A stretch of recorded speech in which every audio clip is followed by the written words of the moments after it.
Hi everyone, this is Cece and welcome to my channel. Please do not forget to like, share, and subscribe. For today's video, I am going to give you an update about the succulents from second and third unboxing video. I put some of them in the veranda area because it's sunny already. Unfortunately, late in the afternoon, unexpected strong rain and wind comes. I really got worried because the succulent got too much sunlight then rain at the same time. So join me as we look at them. So yung mga malalaking pating nilagay ko sa veranda area. So ayan, the first pot is okay naman. This Echeveria is okay din. Kasi before it was closed pa. Then nung nilagay ko sa veranda area, nag-open na siya. Yung variegated camphor natin, medyo na sunburn yung ilang leaves and then tinanggal ko yung ibang leaves. Try i-propagate sila through leaves. Yung sumunod na Echeveria, may dalawang dahon na sunburn pero mas naging purple yung color niya kasi nakakuha na siya ng direct sunlight. Yung next pot naman is mas naging red pinkish yung kanyang tips although yung isang leaves niya mukhang na sunburn. Si dugong naman, okay naman siya, wala namang nangyari sa kanya. So yung soil mix o yung soil sa pot nila is super wet pa rin kahit na arawan na sila maghapon kasi na-check ko na sila the next day after the rain. Actually, it's already 5 p.m. here in our area. So, ito yung Echeveria site natin. So, wala namang nangyari sa kanya. Okay naman siya. Hindi naman siya na sunburn. Etong avocado cream, before light green siya. Pero ngayon, pinkish na yung inner rosette niya. Kaya lang, yung outer leaves niya is obviously na sunburn. So, okay lang yan kasi eventually, iinom naman sila sa lower leaf. So, ito naman, okay naman. Mas naging compact yung inner rosette niya. I think it's a variegated, pero hindi pa lumalabas yung variegation niya. Tapos, ito naman yung Echeveria cream tea. Parang lawi yung dating niya. Yung inner rosette niya, pinkish na yung color. Tsaka, iniiwasan kong hawakan kasi gusto kong ma-perfect yung farina niya. Etong Echeveria suyon, okay naman din siya. Walang na sunburn sa kanya. Ito naman yung Echeveria na laging stressed. Pero napansin ko mas nag-dark yung tips na black and red niya. Wala rin ako nakitang sunburn. Although parang may isang dot dun sa isang petal. Ayan. Maganda siya. Parang siyang plastic. So, sana mapadami ko siya kasi gustong gusto ko yung Echeveria na yan. And then, ito yung Echeveria Orpet. Merong dalawa o tatlong dahon na sunburn sa lower leaves. Okay lang yan kasi eventually mapapalitan naman din siya ng new leaves.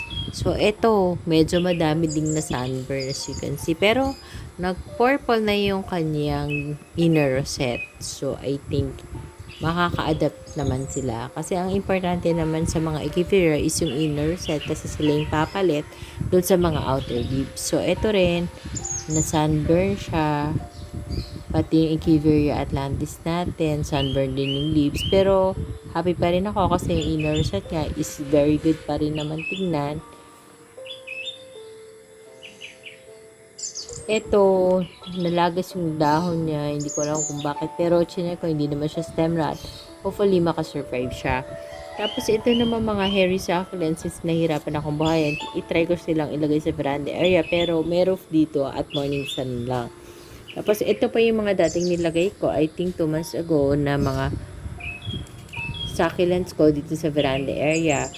Actually, akala ko mamamatay sila. O ilang linggong umulan noon, tapos umaraw, tapos umulan ulit naman ngayon. So, akala ko talaga hindi na sila makakasurvive. Pero, nagulat ako, nag-produce sila ng maraming babies. Eto nga, akala ko mamamatay na yun eh. Pero, nakita ko, ay, may baby na siya. So, I'm so happy kasi makakakuha na ako ng propagation from the baby na binibigay nila.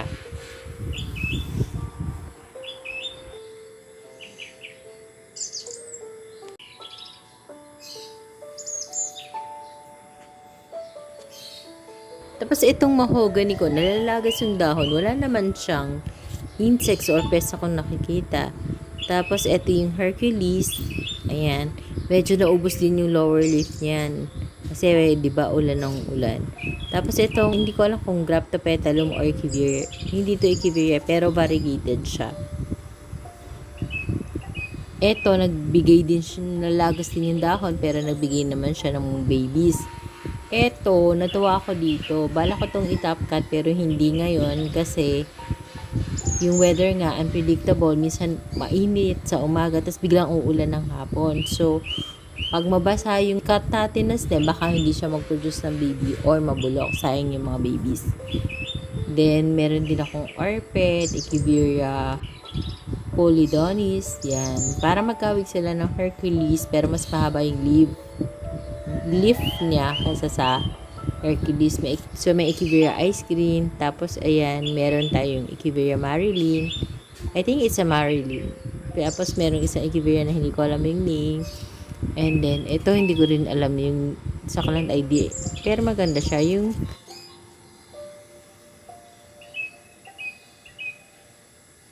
Echeveria Marilyn. I'm not sure kung Marilyn. Please comment below if tama ba. Kung may BB na din siya. And yung Madiva ko, dalawa yung nandito. So, napakaganda ng pagka-pink nito. Hindi lang masyadong makapture nung camera ng cellphone ko. Pero ang ganda. Perfect yung pagka-pink niya. Parang baby pink gano'n. Tapos ito yung isang Madiva. Pareha silang Madiva pero magkaiba, no? Parang mas curly yung leaves yung isa, tapos mas compact yung pinaka-inner set yung isa. Tapos nandito yung Luella ko na starting to get stressed. Tapos nandito din yung Graptopetalum Ellen natin. Medyo lush na siya. Yung propagation ko ng Sedum clavatum. Ito yung mother plant ko ng Sedum clavatum. Kinat ko siya, parang nirestart ko. And then ito din yung mother plant ko ng Graptopetalum mendozae. Tapos ito yung Purple Delight ko. Wait, hindi ko na ma-identify kung Purple Delight or Super Balm siya. Comment below guys if Purple Delight ba ito or Super Balm. Nalilito ako sa kanila. Pero ayan, maganda na yung pigmentation niya sa gitna. Nag-super purple na.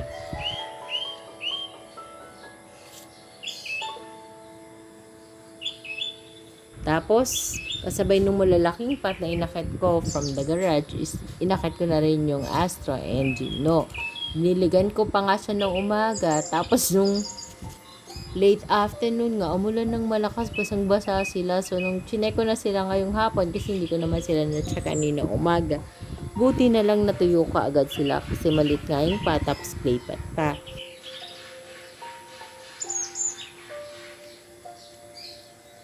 Ito naman yung Orion, dalawa sila, isang big, isang small. Kung makikita niyo talaga in person na, napakaganda ng color niya at compact na compact yung rosette niya. It's a combination of purple and pink. Hindi lang talaga ganun kaganda yung pagka-capture ng video sa cellphone. Pero ang ganda, promise. Pag nakita niyo to sa personal. Tapos nandito din sa tabi nung Orion, yung iba ko pang pots ng arrangement na hindi ko pa naayos. So, may mga cactus din ako dito.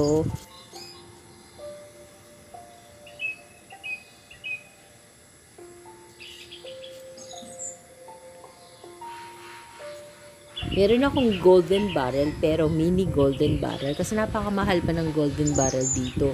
Ayokong bumili ng online kasi nasisira yung mga spikes niya. Tapos, etong cactus ito, mapapansin nyo, parang nakabend siya. Nakaharap actually yung pagka-bend niya kanina dito sa front. Kaya lang, inikot ko nga para dumiretso siya. Habulin niya yung sun dito sa side, sa front side. So, ito yung Echeveria pallida natin. So, nasisimula na mag-red yung tips niya. Dati, single head siya. Ngayon, magti-triple heads na siya. Yung babies na tumutubo sa ilalim, kinakat ko kasi nagkakaroon ng ants, baka magka-millibugs, mahawa yung mga katabi niya. So, tinatanggal ko. Anyway, magiging 3 heads naman siya. Tapos, ito yung Echeveria kissing. So, dati, super red to. Kung natatandaan nyo yung pinakatak sa video. Ngayon, nagpo-purple naman yung color niya. So, ang ganda. Tapos, may BB na rin siya. Ayan. kinat ko, tapos itinuso ko lang sa pot din niya. Ito naman yung ating flapjack na super red name tips. Malapit na siya maging super stress. Tapos pag nauulanan pala siya, ayan o, parang nawawash out yung kanyang farina. Tapos may baby na rin siya sa ilalim. O, ayan. Ang galing nung kissing, nag-iiba yung kulay. Minsan purple, minsan red. Depende siguro sa sunlight na nakukuha niya. Ito naman yung ating Graptopetalum mendozae, pero may nakita pala akong Graptopetalum Ellen sa may gitna. So ngayon ko lang napansin yan. Kasi biglang lumabas si Ellen sa gitna na may nahalo pala. So ayan yung itsura niya. Nakalagay lang siya sa isang maliit na rack. Pero eventually tatanggalin ko yung cactus dyan kasi ilalagay ko yung ibang echeveria dyan. So hahanapan ko naman ng pwesto yung cactus. So, ito naman yung matagal na basket kung ginawa, basket arrangement. So, may mga babies na rin siya sa ilalim. May Graptopetalum mendozae, Purple Delight, Sedum Adolphi, Dardy Sunshine. May Kalanchoe din dito. May Zebra Plant. Tapos, may malaking Echeveria. Actually, mahaba ng stem niya. Pwede na siyang top cut kasi hindi ko magawa kasi nga unpredictable yung weather. Ayoko siyang tanggalin dito sa veranda area kasi ayoko mawala yung pagka-stress no mga succulents. So, pag binaba ko na naman kasi sa garahe, tapos 1 week siya wala na naman yung kulay. So, saka ako na lang itatap cut pagtapos ng rainy season. Tapos kung nakita niyo yung Kalanchoe, ayan, naagawan na naman yan ng nutrients yung afterglow ko. So, yung afterglow, mahaba na rin yung step. Pwede na rin itap-cut yun after the rainy season. Sa tabi ng big basket, meron akong ginawa dating wooden arrangement na small village. So, ang liit talaga ng houses dito, as you can see. Dati, maliliit lang yung mga yan kasi propagation lang from leaf yung mga nilagay ko sa succulent dito. Pero tingnan nyo ngayon, ang laki na nila. Hindi na makita yung mga maliliit na house. So, may naglagay ako dyan ng banana. Meron ding aloe na dalawa. May mendozae, may Dardy Sunshine.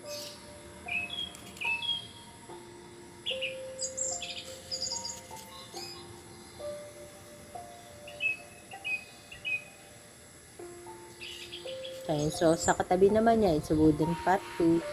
May mga echeveria dyan, may Purple Delight, may aloes, may haworthia.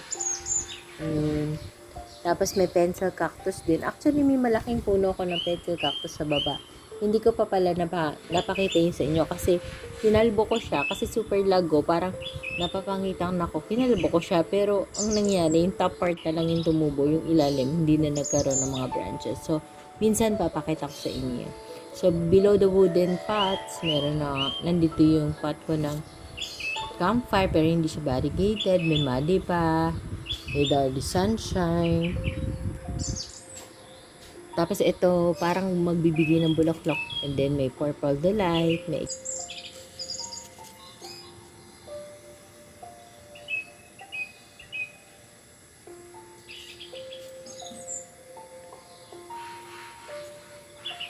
So, sa likod doon, meron yung Graptopetalum mendozae na nasa glass jar. So, ito naman yung nasa lower part ng rack. A wooden arrangement where there's a cut figurine. And then, ito yung Echeveria Melaco. So, ang ganda niya. Purple, brown yung color niya. Super stressed kasi nga hindi siya nadidiligan. Ang maasa lang siya sa rainwater. Tapos, wala ring kasing hole yung pot kaya hindi ko dinidiligan. And then, sa baba ng big basket, meron pa tayong dalawang small basket na hindi ko pa rin naayos. As you can see, wet yung soil mix nila. Kaya hindi ko maayos-ayos.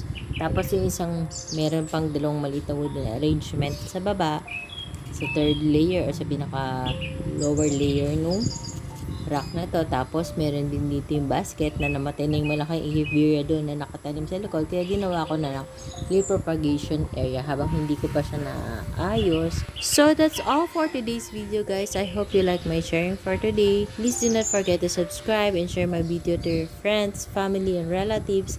Bye for now. Thank you for watching. God bless us all. Bye. See you on my next video.